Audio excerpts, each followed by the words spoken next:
Ladies and gentlemen, please welcome Steve Gilliand. You're simply the best. Better than all the rest. See, I believe in order to make a difference, there's three things you have to do. You have to be driven by a purpose. You have to be fueled by a passion. But you always must remind yourself you're defined by your pride. The pride that you take every day in what you do. Have you ever been around a person that has no passion? I mean, aren't they fun? Now, last night, I tell you what, and I told the committee and the executive team here, spoiled me rotten. You know, I've been flying, they had no idea my travel schedule. So when I got here last night, what a treat, right?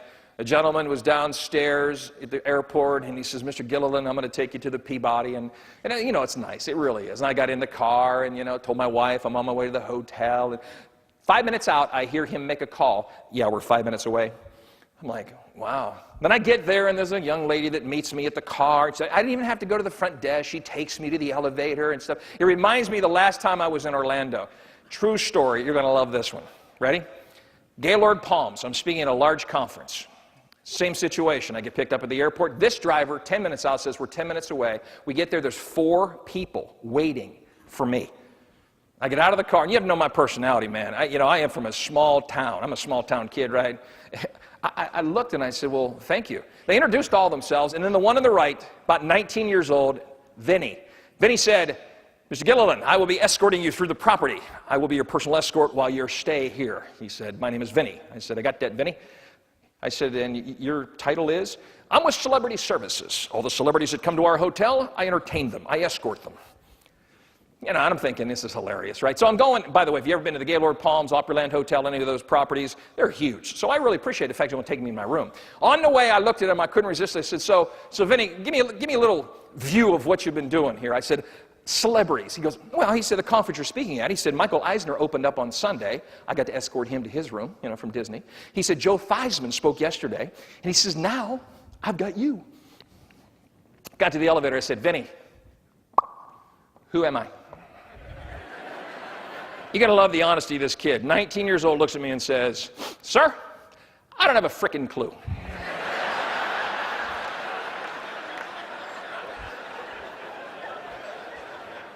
You're going to love this one, too. He looks at me and said, can I ask you a question? I said, sure. He said, why did they hire you to speak? I said, well, think about it. Eisner, Theismann, they ran out of money.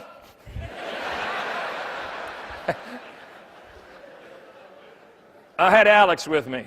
Now, Alex is now 15 years old, but I got to tell you, that boy, I love that kid to death. I mean, he's like my flesh and blood. He calls me Poppy, right? Well, 3 years ago, Mom's flying, right? So he says to me on this, I was going to speak at the Grove Park Inn in Asheville, North Carolina. He says, can I go with you? I said, sure. He said, on the way over, he's grinning. He said, on the way over, can we stop at McDonald's? You know, he's 12 years old. I said, sure, bud. He said, there is one more thing. I said, what's that? He said, will you do that thing you do at the drive-thru if the person doesn't have passion? I said, where are we headed with this, Alex? He said, Puppy, I've always heard you tell the story in front of an audience, and I've even heard it on your CDs. Now, I want to witness it live. He's a pretty sharp kid, right? We're going across Interstate 40 from Winston-Salem, North Carolina. Our destination is Asheville, North Carolina. He sees a sign, exit 105, Morganton, North Carolina. There's a McDonald's, and we pull in, and I'm praying, Lord, give me a person with passion. Then I hear this as we get to the speaker. Charlie.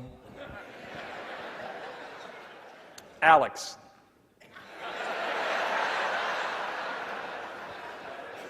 So I gave the kid my order. I said, I want a chicken. Frank, go. Because I understand what he said. I pizza order. I said, I want a chicken. Frank, go. You'll love this one. He said, pull around. The speaker's broke.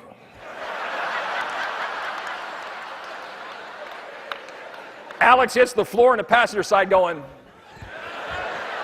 I said, we're going all the way. We pulled up to window number 2. Kid said, so about that man, what do you need? I said, I want a chicken. Frank, go. Alex said, go, go, go. We pull out of McDonald's. We have no food. We've been to 2 windows. We have no food. I said, what are we doing? 12-year-old looks at me and says this, Poppy, I might be only 12, but I do know this. If the person packing our food doesn't think you're funny, I'm not eating it.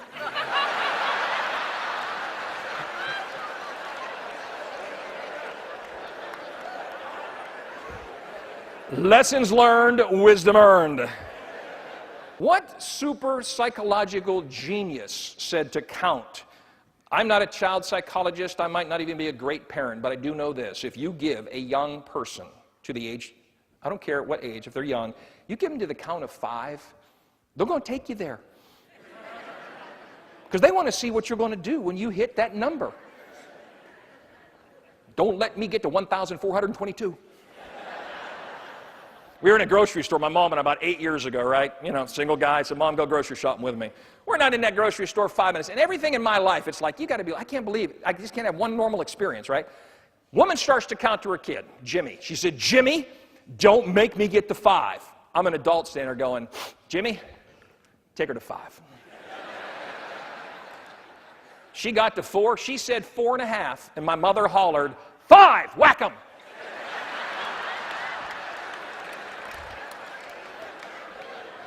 You got to get lit. You got to be driven by that purpose. You got to be fueled by that passion. I love to be around people like that. And let me ask you this. Who put you here? Who put you in this audience? Who made you a part of this group? Why are you here? When I stand on this stage before you today, I'm very proud to tell you there are a lot of people that influenced my life. So here's your question. In this session, you saw coming up the escalator, it said making a difference. Well, let me tell you, there's been a lot of people that have made a difference in your life. So now I'm going to ask some of you for the first time to think about those people right now. Because here's the deal. In order for you to make a difference, you have got to make a commitment today to leave here and begin to impact people like you were impacted. People gave you a voice. When I wrote the book, Mum's the Word, the first chapter, I sent it to the publisher. He actually emailed back, and I was stunned. He said, I don't read many books, and I don't read whole chapters. But he said, yours is the first one. Then when I read, when you were asking people to think about 5 people who made the biggest difference in their life, he said, I began to think about ending up at this job as a chief editor at this publishing company, thinking, man, how did I get here? And then I started to realize along the way who influenced me. You see, in my life, I narrowed it down to 5. I had a list of about 17, then I made it a list of 5 as I began to think about it. On top of my list, well, you know, you'd have to know that when you were single for a long time and you meet somebody very special, my wife has impacted my life in an incredible way. She's that person that's, I call her the voice of reason. Then there's my mom. You know, mom's on my list. And then there's Margaret. That's right. Margaret makes my list, my top 5. And then there's a gentleman named Mark Brooker. I worked with Mark back in corporate America. Mark makes my list. As a matter of fact, as I was making that list and had 17 people, his name just kept jumping out. And I thought, you know, if it wouldn't have been for Mark, I wouldn't do. Because you see something? If they cancel my flight from Orlando to Charlotte this afternoon, it'll be the influence and the difference that people have made in my life. That's how I respond to that cancellation. See, I respond to things based on how I've been influenced to respond to them. I always think about how Mark responded to adversity. That's when I realized what an influence he had in my life. And then my 6th grade teacher, 6th grade, he made my list of 5. 6th grade teacher. But here's what you have to do. You have to ask yourself, what did those 5 people give you? If they made such a difference in your life, think about what they gave you. I was speaking at the Wisconsin Dells, the administrators, the principals. I was their closing speaker. A guy walked up to me. The man is emotional, and he said, you have any idea the difference you made in our school? And I go, no, I don't. He said, you didn't speak at our school. But he said, I was at a conference you spoke at. I then went back and kicked off the school year. He takes off his coat.